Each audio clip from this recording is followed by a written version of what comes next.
Yeah, he could be the father. I had you at 16. I had me a few years later. And then I took off. But no, he used to work in the area with his dad. Yeah, fixing the old car. But no matter how old you are, your dad seems old to you. Yeah. Yeah, someone said the other day, they're like, I'm in my 30s, and like I could be in my 40s, and someone's like, that's the same thing. A young kid. Yeah, no, exactly. All right. Just a pup. Man. All right, so Stone Cold could be the father. I like how we took all that time to see if my harebrained idea was even feasible. Dom, I'm your father. Slam 2 beers. Tell you what, son. Get over here and fix this charger with me. You just wasted 95% of a beer, Dad. It's on the floor. Do you clean that? No. He just stuns him. Boom! The old Toretto stunner. The old Toretto stunner. Oh my gosh. The Stone Cold Toretto. But okay, I have one last observation I have, and I'll make to you. So we've seen a number of cars equipped with super magnets. Yes. Letty drives one. Dom drives one. Cena drives one. So is this a thing that's custom made a lot, or is it something you can go to the average parts store and be like, I need 2 cans of NOS, super magnet, and cooler intake? So I guess we have to realize that by the time this movie comes around, this is the same world where Idris Elba is essentially a universal soldier. Right. And this is the same world where there's the Eagle Eye or the whatever it is, the MacGuffin from Furious 7. There's parachuting cars with GPS. So they must have worked with the nobodies to get these magnets. Because, I mean, in Fate of the Furious, she has a nuclear submarine with nuclear missiles on it. And an airplane that circles the world there's a robot motorcycle in Hobbs and Shaw. So this is a world where that technology exists. Right. That's what I'm thinking. So I keep saying so a lot, but this is a lot of deductive reasoning. So you're just going to be doing step by step. I think they got these from a higher power, these magnets. Okay. You think this is a Kurt Russell situation? I do. And I really hope. So I'm a big fan of Mission Impossible Fallout. But they say plutonium in that film because we released the episode. You guys should listen to it. It's really good. They say plutonium in that film about 7 billion times. I just hope. Imagine that. But I just hope that isn't a Fallout thing where they're like, get the magnets. Oh, there's a magnet car. Oh, magnets. Like, what are magnets? I just hope that it's not a big I hope it's not magnet heavy is what I'm saying. Yeah. I can see that being a risk, if you will, that they're just going to go to the because they do have the advantage that everybody coming into the theater is on board for whatever. Like no one's coming in here being like, oh, that wasn't what I thought it was going to be. Yes. It could be anything, and we're there. Like I'm okay with it. You know what I mean? Mm-hmm. And so that would be a risk where they're in a writer's room like, how do we get from here to here? Like big magnet? Sure, big magnet. That makes it work. Yeah, and everyone's in the audience is just like, yeah, sure. Okay, but Mark, if we're going to talk about physics for a second. Don't do it. I'm going to ask you a question. Will they address it? All right. If I have 2 magnets in my hand and they're equal distance apart and I let them go, they will attract to each other and meet in the middle. Yeah. But these super magnets seem to they seem to anchor the car down. Because it'll be driving and then a car will come screaming across 3 lanes of traffic to the car that's driving and that car won't move at all. Mm-hmm. So do you think it's because the cars are driving so fast and so furious they're counteracting magnetic pull? Or do you think the car's engine's driving like 200 miles an hour but the car's only actually moving 80 miles an hour? I don't want to so that logic you just asked me kind of made me a little mad. Because the Fast and Furious movies... And that's a great question, right? That's a beautiful question. What would happen with these magnets? And if they're a real world answer, it would probably be in the Bourne films. But with this one, I just see it as they busted up a liquor store, by the way. People could have died. And they had Glen Morangi product placement. I just saw that as Letty pointed it and went beep, boop, bop. that car, and then they just sucked that car in. It is that strong. Mark, she did not go beep boop bop. She cranked it all the way up. Yeah, but no, when she had to hit a beep boop bop and then a crank. Right. We've talked about this arbitrary button turning in films. So yeah. I think she beep boop bopped, and that's how she locked into that car, and then they pulled it in. And that 1 4-second shot took 8 months of prep, 4 days of production, and 3 cars were destroyed. Oof, that's the kind of numbers I'm talking. That's money right there. But yeah, so I get it. Like, if these were two, I mean, there's so many variables that, but that's what's nice about Fast and Furious. You watch some of these shows, you know what's really interesting is people watch Man of Steel or Batman, like Batman doesn't kill. Yeah, he did. Like Superman killed somebody. Like it's just, they're so stuck on what their expectations are for these comic book films. That's why I love that these Fast movies have none. Yeah. It's just Fast and Furious and family, a barbecue. Like there's no toxic fandom, I don't think, with Fast and Furious. Do you think there is? No, there isn't. Because even in the first movie, like authentic car guys were like, "Oh, I can get into this," but so I think authentic car guys would be the guys who maybe would be the toxic fandom or the possibility of toxic fandom in this movie. I liked it better. You know, in the third one, there was racing. Actually, in the fourth one, there was a lot of driving through the same tunnel. Right. Yeah. But I think that very quickly, this, diehard car guys were just like, all we want to see is cars go fast and look nice. And this does that every single time. So you don't need to worry about it. Whether it's a real cool air intake or what, it doesn't matter. It's fancy cars going fast. It's all that demographic wants, right? Can I ask you a question? You can ask me anything you want. Are you worried about the dirt bikes?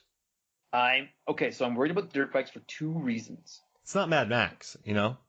It's not Mad Max, and we live in a world where Transformer motorbikes exist with Idris Elba. Mm-hmm. And I feel like regular motorbikes will kind of be lame. Yeah, because I just don't want motorbikes because you know why I worked in Hobbs and Shaw?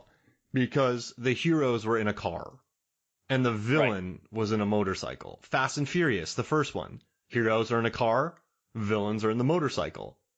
Right. Tokyo Drift, I believe there's some motorcycles. I mean, okay, I'm fine with motorcycles villains, but I don't want my heroes on a motorcycle or a dirt bike. There's no protection there. Or a BMX. Right. BMX. I'm going to ask you a question, Mark. Wait, imagine Dom on a BMX just hitting sweet flips. Just tank top, white pants, and he's just flipping up in the air, dodging dirt bike riding villains, and he just hits a course that he's just flipping everywhere. What would you think? I would prefer that to dirt bikes. Yeah. I don't know. I do like the Return of the Jedi gag where a villain gets knocked off and whaps a tree.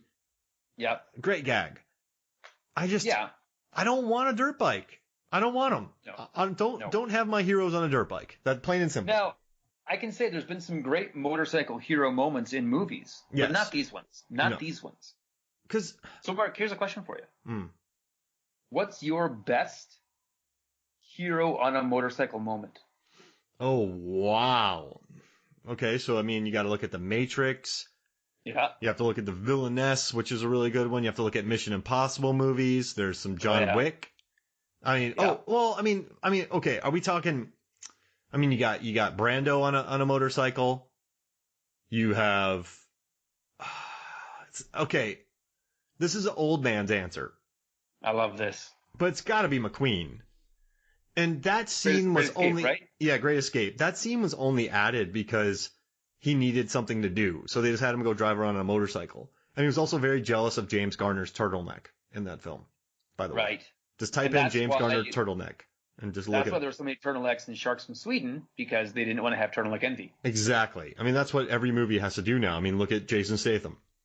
Yeah. So, up until, I don't know, 15 years ago, that's the most iconic motorcycle bit, I would say. I mean, Easy Rider for sure, but they're just cruising around.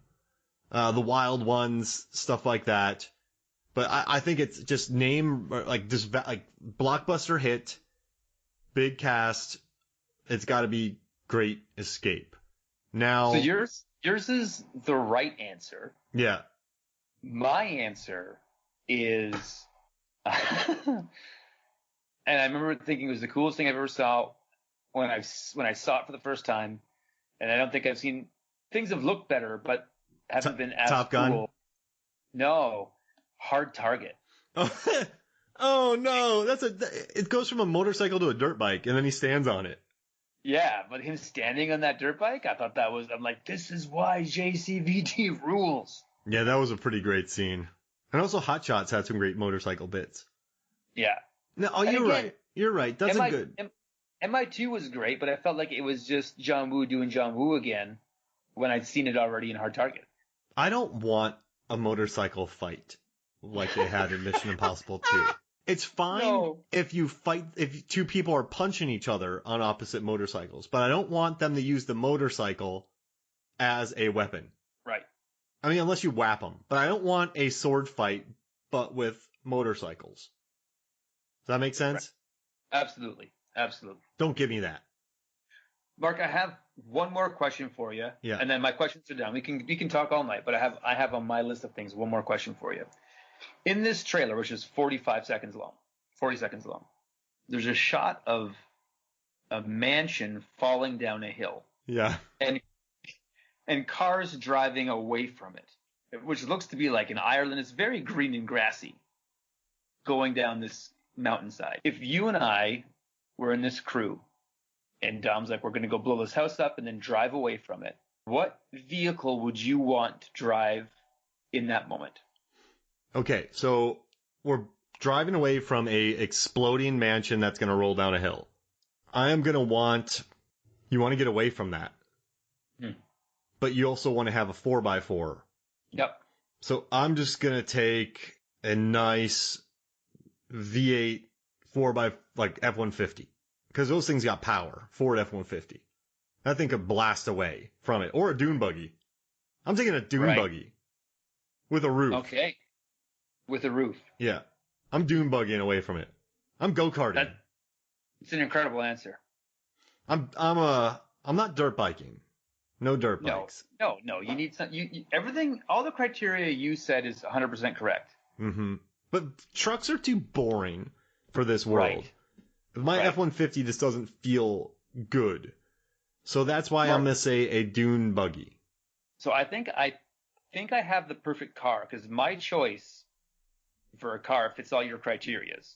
And I don't know if you're aware of this car because not many people are. Dodge Neon. Imagine that. No, I'm not Phil Briggs here. I'm driving my Dodge Neon around. I want to drive a 1986 AMC Eagle. What? I gotta look this up. You do. Look it up right now. I want to get your reaction to this car. 1986 AMC. Oh, Eagle Wagon. Oh no. Yeah. It's a V8 4x4 station wagon. That thing's a monster. It is a tank. Look at that. Isn't that something to behold? That's quite. It's a looker. But, you drive that wagon with the wood panels on the side. Yep. But it's 4x4 V8. It's got power. It's got go. You outrun the mansion. You swing by, pick up the groceries, so your wife is happy. You go home. Mm-hmm. No one's the wiser. No one expects this car to be in that kind of situation. And even if it was a little dirty, you could just say, this is an eagle. I eagled it. I eagle this thing once a week. The eagle needs to soar occasionally. So if you come home with a piece of mansion debris on top of it, people are just gonna be like, oh, he was out eagling. He's out eagling. Does that make sense? 100%. Eagle's gotta fly.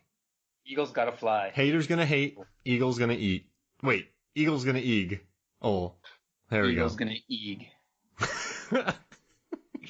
We should go buy some bread from the bread store. In the bread store. Oh, that was my favorite. Almost a bakery sometimes, Mark. Oh, man. That's bad. But listen, this trailer, I think, did something very rare. And it's that I have no clue who these people are in this picnic. I I don't know who's in it. And so, and then I'm also wondering this magnet car. Like, why did they show, like,